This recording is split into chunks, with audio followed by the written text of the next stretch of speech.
الحمد لله وكفى وسلام على عباده الذين اصطفى أما بعد فأعوذ بالله من الشيطان الرجيم بسم الله الرحمن الرحيم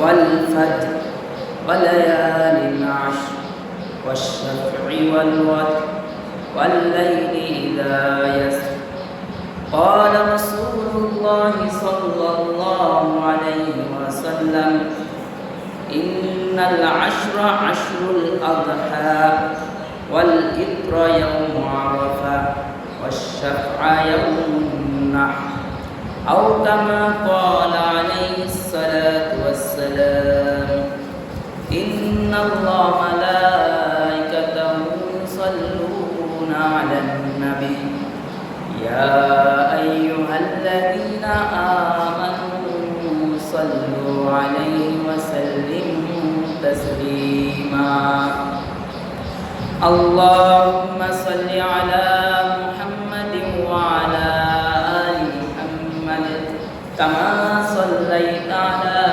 إبراهيم وعلى آل إبراهيم إنك حميد مجيد اللهم بارك على محمد وعلى آل محمد كما باركت على إبراهيم وعلى آل إبراهيم إنك حميد مجيد الحمد لله মহান আল্লাহ পাক রব্বুল আলামিনের দরবারে লাখ কোটি শুকরিয়া যে আল্লাহ পাক রব্বুল আলামিন আপনাকে আমাকে আল্লাহর ঘর মসজিদে জুমার নামাজের উদ্দেশ্যে আসার এবং বসার তৌফিক দান করেছে। সেই বিশ্ব মালিক বিশ্ব প্রতিপালকের দরবারে শুকরিয়া দান করি বলি আলহামদুলিল্লাহ। আলহামদুলিল্লাহ। সম্মানিত হাজরিন, আরবি মাসের এখন জিলকদ মাস চলে, সামনে আর একটা মাস আসবে, সেটা হলো জিলহজ মাস। আমরা জানি জিলহজ মাসের 10 তারিখ আমাদের কোরবানি আসে, পুত্র ঈদুল আজহা। আবার এই জিলহজ মাসেই আমাদের একটা হজের মৌসুম চলে। তো আল্লাহ পাক রব্বুল আলামিন এই যে পবিত্র কোরবানির আগে জিলহজ মাস যখন শুরু হয়, এই জিলহজ মাসের যে প্রথম 10 দিন, এই 10 দিনকে অনেক দামি বলেছেন এবং এই 10 দিনের অনেক মূল্য, এই 10 দিনের ইবাদতের অনেক দাম। কারণ আমি যে আপনাদের সামনে আয়াত তেলাওয়াত করেছি, আয়াতে কারিমায় আল্লাহ পাক বলেন ওয়াল ফাজর ওয়া লায়ালিন আশর ওয়াশ-শাফি ওয়াল ওয়াতর। আল্লাহ পাক এখানে কসম করেছেন আল ফাজর, ফজরের কসম, তারপরে বলছেন ওয়া লায়ালিন আশর, 10 রাতের কসম, তারপরে বলেছে ওয়াশ-শাফি ওয়াল ওয়াতর, শপথ জোর ও বিজোরের। ওয়াল ফাজর, ফজরের কসম করেছেন, মানে ফজরের নামাজ অনেক মূল্যবান। ফজরের নামাজ, ফজরের যে টাইম, ওই টাইম অনেক দামি। এই দাম, এই মূল্য বোঝানোর জন্য কসম খেয়েছে। মানুষ স্বাভাবিকগতভাবেই কোনো কিছু বিশ্বাস করানোর জন্য কসম খায়, যে আমি এই কসম করলাম, আমি খোদার কসম বললাম, আমি এই জিনিসটা করি নাই বা এই জিনিসটা হয় নাই। মানুষ এই যে কসম খায় একমাত্র আল্লাহ বাদে আরও অন্য যে বিভিন্নভাবে কসম খায়, এগুলো ঠিক না। তো মানুষ যে কসম খায় সেটা সে তার সত্য কথা, সততা বোঝানোর জন্য কসম খায়। তো এবার বলা হলো তো মানুষ কসম খাইছে তার সত্য বোঝানোর জন্য, তাহলে আল্লাহর কসম খাইল কেন? আল্লাহর কসম খাওয়ার আবার কি দরকার আছে? কারণ তিনি একজন বাদশাহ, বাদশার কথাও তো একটা বাদশাহ। আল্লাহ কসম খাইল কেন? বলে আল্লাহ কসম খাইছে, কারণ মানুষ যখন কোনো দেখবে কসম খায়, বলে যে ও যখন কসম খাইছে তার মানে এটা সত্যি। আল্লাহ কসম খাইছে এই জন্য যেটা আপনাকে সত্যি বোঝার জন্য না। আল্লাহ যদি কসম নাও খায়, আল্লাহ যেটা আদেশ করছে সেটা মানতে বাধ্য, আল্লাহ যেটা নিষেধ করছে সেটাও মানতে বাধ্য। কিন্তু আল্লাহ কসম খাইল কেন? আল্লাহ কসম খেয়েছে এই জিনিসের গুরুত্ব বোঝানোর জন্য, যাতে আপনার ভিতরে এই জিনিসের গুরুত্ব আসে। এই জন্য আল্লাহ ফজরের কসম খাইছে, ওয়াল ফজর, ফজরের কসম, সময়ের, ওই ফজরের সময়ের কসমের কথা বলছে।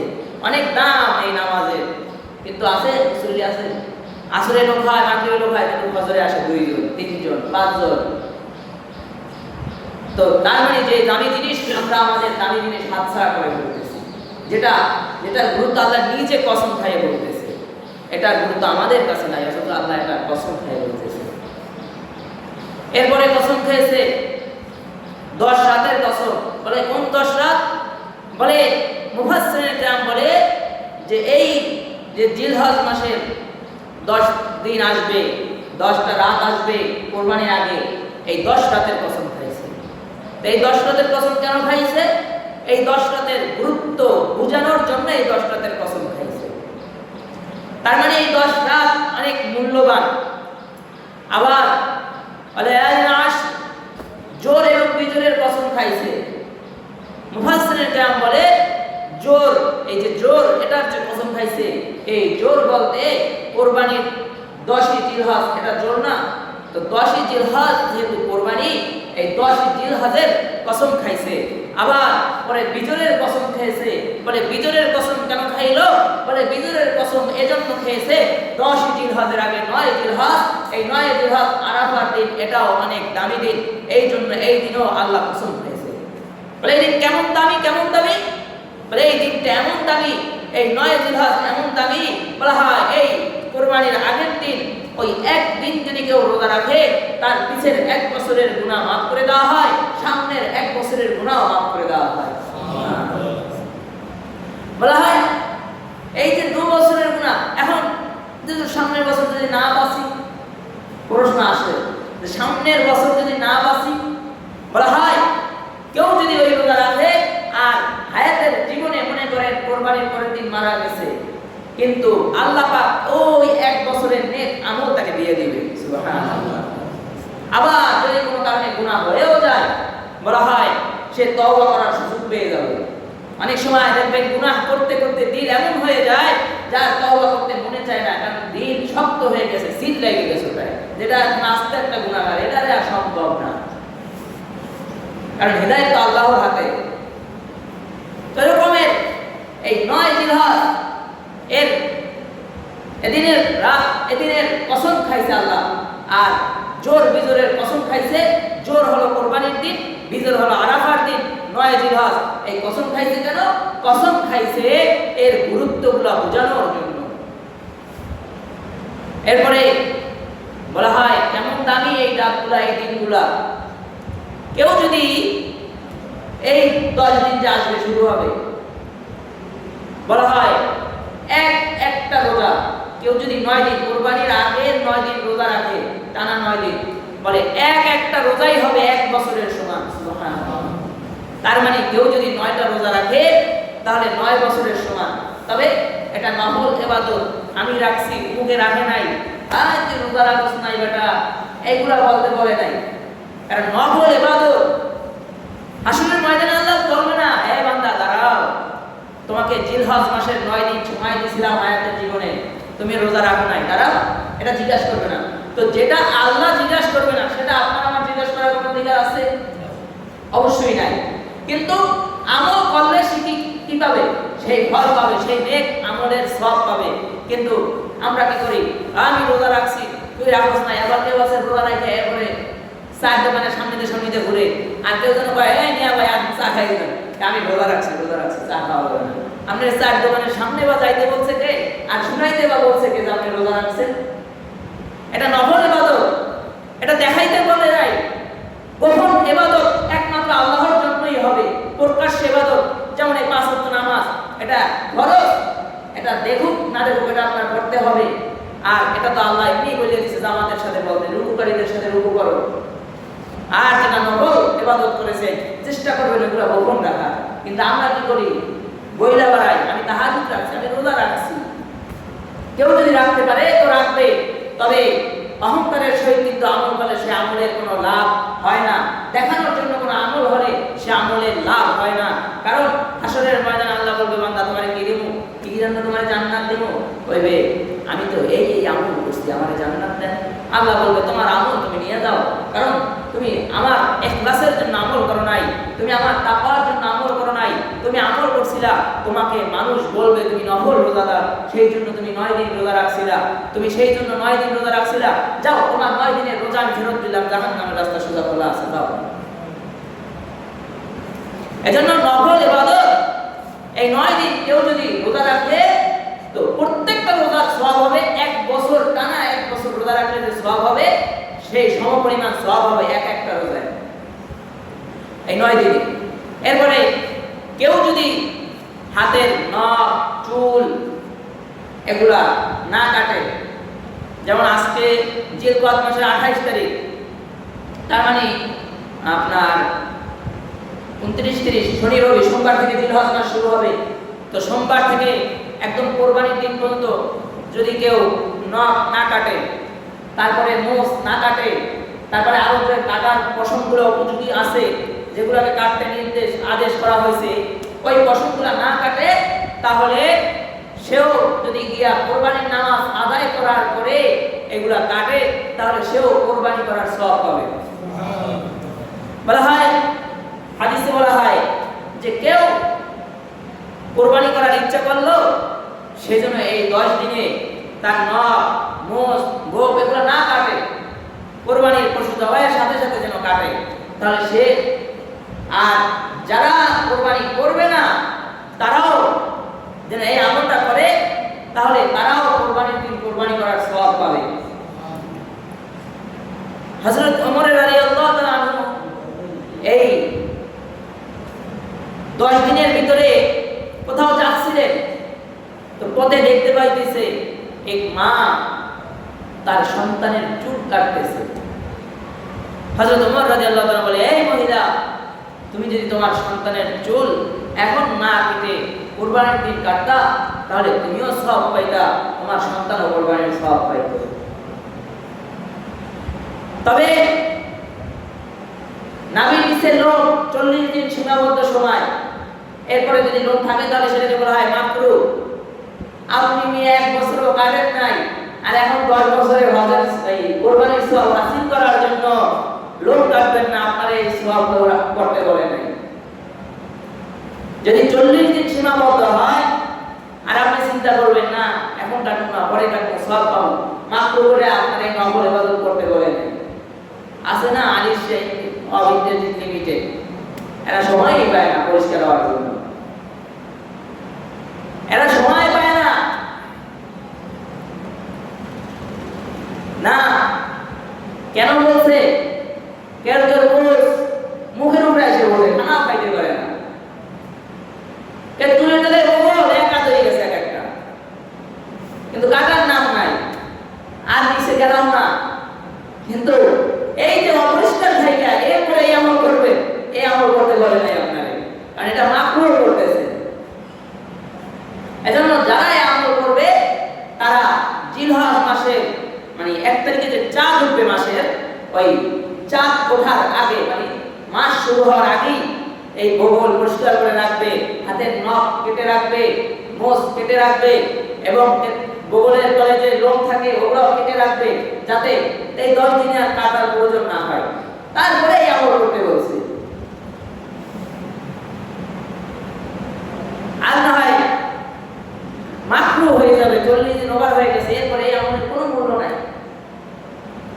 এবার অনেকের প্রশ্ন থাকবে যে 40 দিন হইতে 5 দিন বাকি, আপনি এটা কাইটে রাখেন, আপনার সন্দেহ হয়, আপনি কাইটা 2 দিন এখনো সময় আছে, তো লোম বগল পুরো পরিষ্কার করে রাখেন, নখ পরিষ্কার করে রাখেন, মোষ ছোট করে রাখেন, যাতে 10 দিনে আর কাটা না লাগে, এবং কোরবানির নামাজের পরে কাটবে, তো কোরবানি করার সওয়াব হবে। সুবহানাল্লাহ।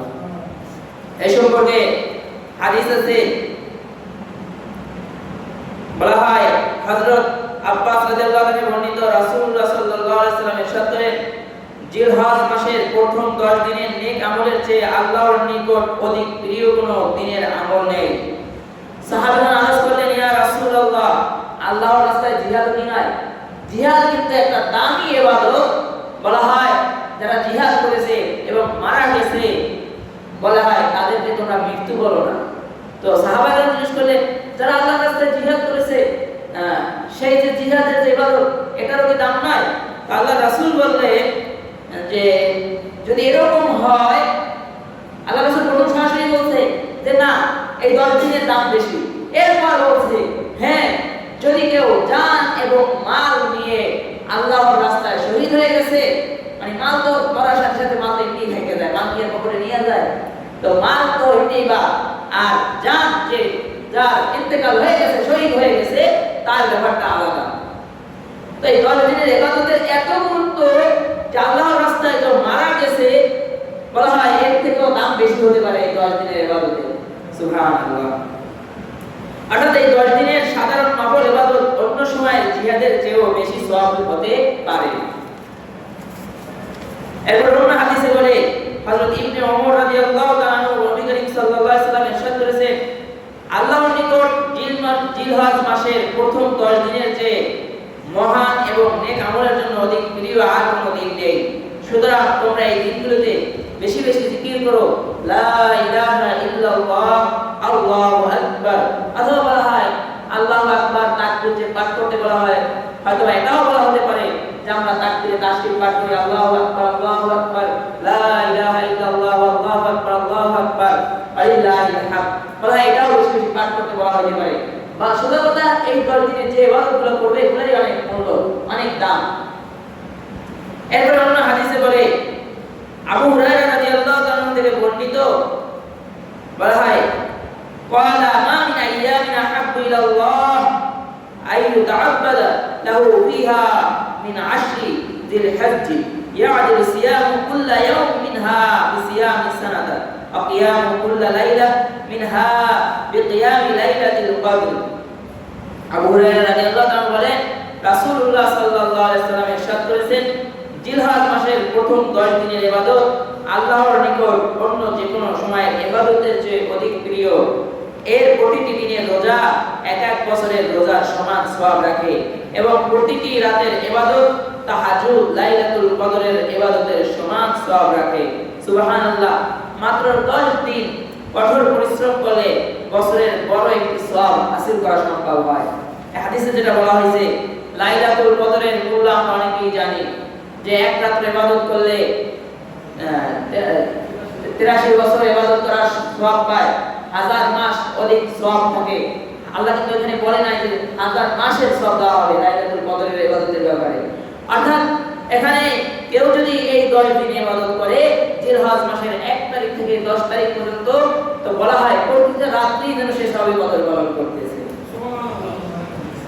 অর্থাৎ এই দিনগুলো আমাদের জন্য বোনাস, এগুলো আমাদের জন্য বোনাস, আমাদের ইবাদত দামি করার জিনিস। কিন্তু আমরা এই 10 দিনে দেখা যায় নামাজও করি না। কি ভাই নামাজ আসেন না কেন? গরু পালিত, ছাগল পালিত, গায়ে নামাজ আন, মসজিদের সামনে দিয়ে এখানে ডাক দিলে গায়ে নামাজ আন, গোবর লাগছে গায়ে, এখন নামাজ পড়া যাবে না। মানে সে কোরবানির পশু খুব লালন পালন করতেছে, কোরবানির পশু কি করতেছে, খুব দেখাশোনা করতেছে। কিন্তু এই কোরবানি দিয়ে আপনার কি হইবে? এই কোরবানির পশু লালন পালন করে আপনার কি হবে? আপনার নামাজেরই খবর নাই। সব ইবাদতই করতে হবে। কোরবানি ফরজ হয়েছে, কোরবানি করতেছেন, মাশাআল্লাহ ভালো। আবার কেউ যদি কোরবানি ফরজ হয় কোরবানি করে না, কিন্তু ঈদের নামাজ পড়তে যায়, কারণ কোরবানি করতে টাকা লাগবে, ঈদের নামাজ পড়তে চাইলে তার টাকা লাগবে না। যায় নামাজ একটা ক্যালকুলেটর করে নিয়ে এরপরে যাইয়ে টাকা একটা দখল করে। কে বলছে আপনার ঈদগাহ যাইতে? আল্লাহ রাসূল বলছে কোরবানির ফরজ হয়েছে, মূল্য মানে সম্পদ আছে, কোরবানি করে নাই, তুই ঈদগাহে আসবি না। আল্লাহ রাসূল এটা নিষেধ করছে, নিষেধ করছে। কিন্তু কোরবানি ফরজ হয়ে গেছে, কোরবানি করে নাই, ক্যালকুলেটরে যায় নামাজ নিয়ে এরপরে ঈদের নামাজ যাইতেছে, ওদিকে সেদিকে ফজরের নামাজ পড়েনি। এই 10 দিন আমাদের ইবাদতের দিন আসতেছে। অন্যান্য দিন যে ইবাদত করছে, এই 10 দিনের ইবাদত বাড়ায়া দিবেন। 10 দিনের অনেক মূল্য, অনেক দাম। কিন্তু আমরা এই 10 দিনে ইবাদত করব কি, যেটা ফরজ এটাও করি না। বলে কেন করি না? বলে আমি আমার কোরবানির পশু কিনছি, এটা লালন পালন করতেছি, গরু দেখতে চাইতেছি, নামাজের খবর নাই।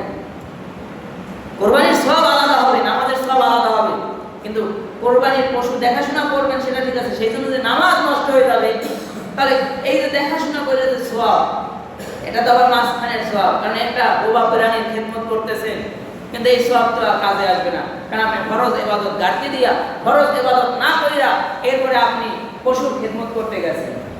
অনেক বড় বুজুর্গ আপনি। হ্যাঁ, কোরবানির পশু কিনলে তার দেখাশোনাও করতে হবে, তার যেন কোনো ক্ষতি না হয়, তার জন্য কোনো রকম ত্রুটি না হয়, তার জন্য কষ্ট না হয়, অবশ্যই দেখাশোনার দায়িত্ব করতে হবে। তবে হ্যাঁ, ফরজ ইবাদত ঠিক রাখতে হবে। নামাজের খবর নাই, ইবাদতের খবর নাই, এই নিয়ে গরুরি দৌড়দৌড়ি করবে। কে বলছে আপনার এগুলো করতে? এরপরে হাদিসে বলা হয়,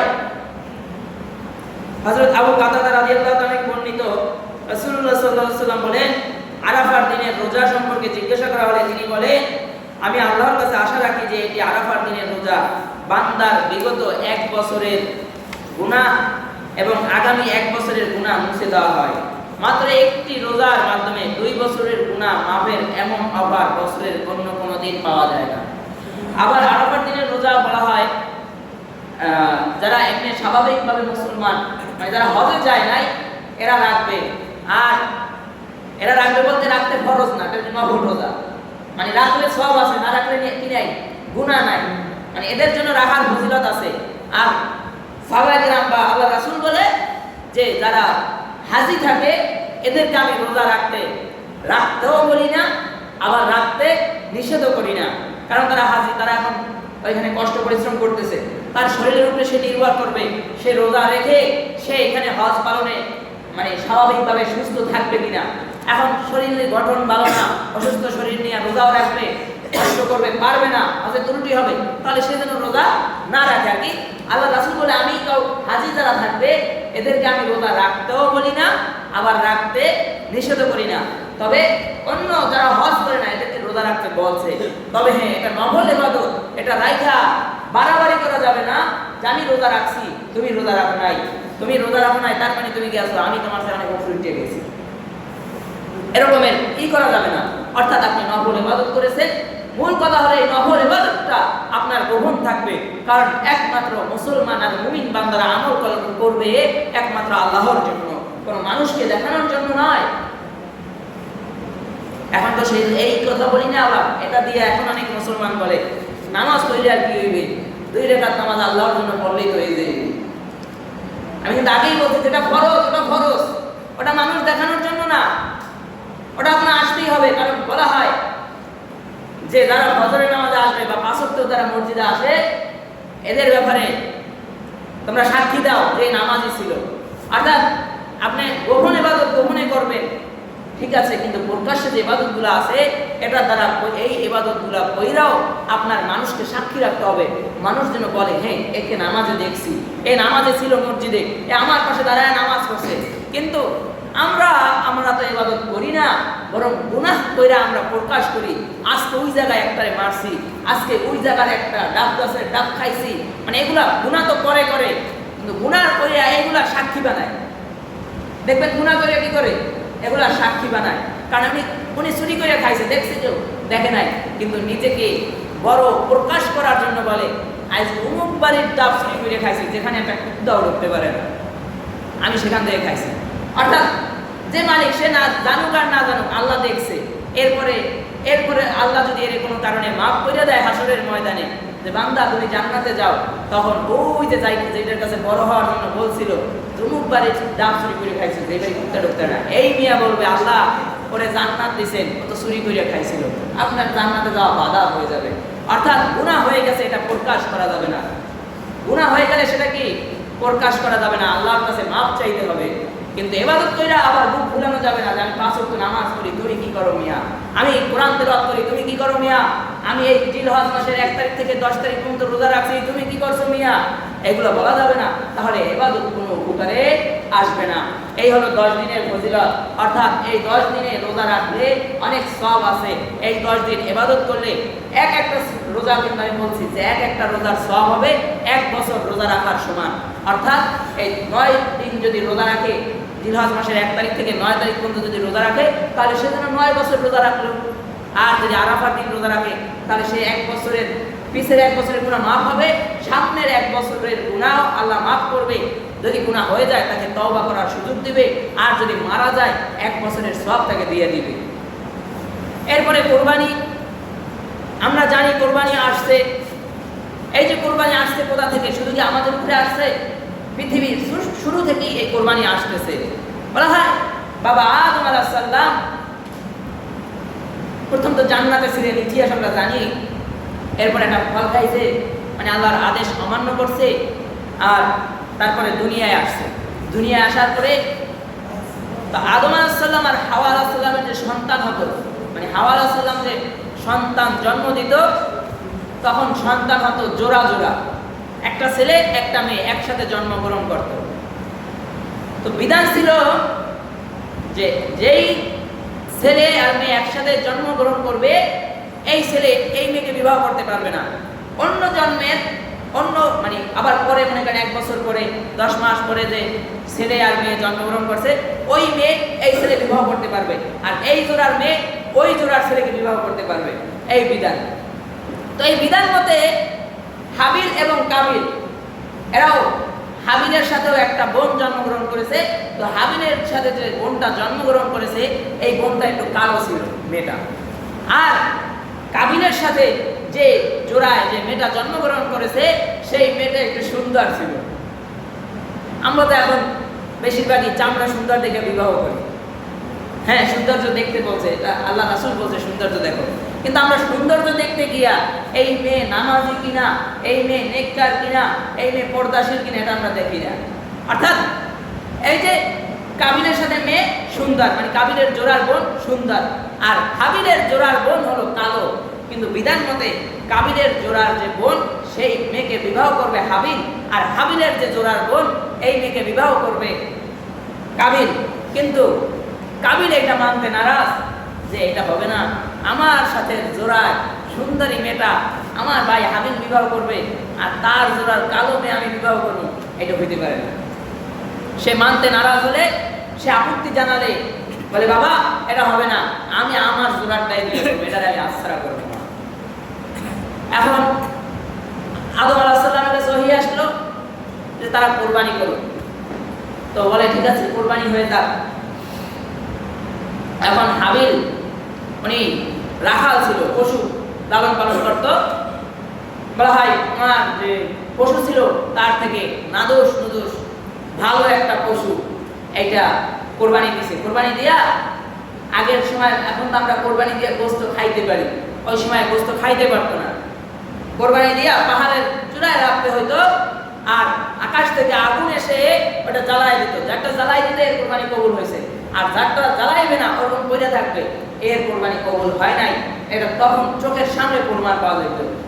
আমরা এমনি নামাজ পড়ি, আরেকজনের নামাজ না বলে এরেজা বলি, চোখের সামনে যদি দেখতাম অমুকের কোরবানি কবুল হয় নাই, আমারটা কবুল হয়েছে, তাই তো এদেরকে এর গোষ্ঠী উদ্ধার করতো গালি দিয়া, গেছে রে ওর গেছে, সব গেছে, আর কোরবানি কবুল হয় নাই। এদিন আর মাইক লাগতো না, এই ভাড়া করে মাইক নিয়ে লোক আনা লাগতো না, অটোমেটিক বাংলাদেশে প্রচার হয়ে যেত অমুকের কোরবানি কবুল হয় নাই।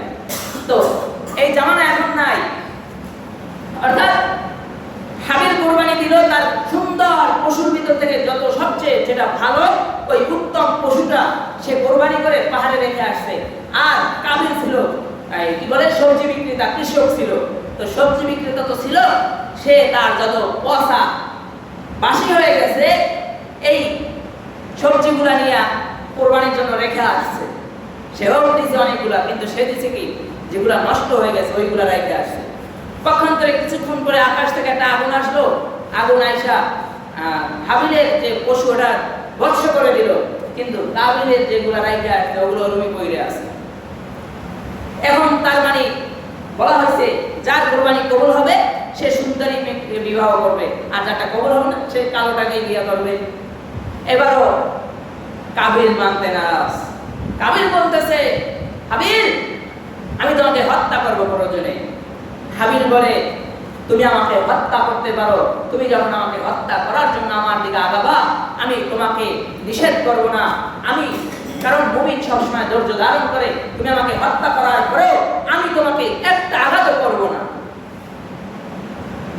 আর এই যে মিস্টার কাবিল হাবিলকে হত্যা করছে। আর এইটাই হলো পৃথিবীর শুরুর প্রথম হত্যা।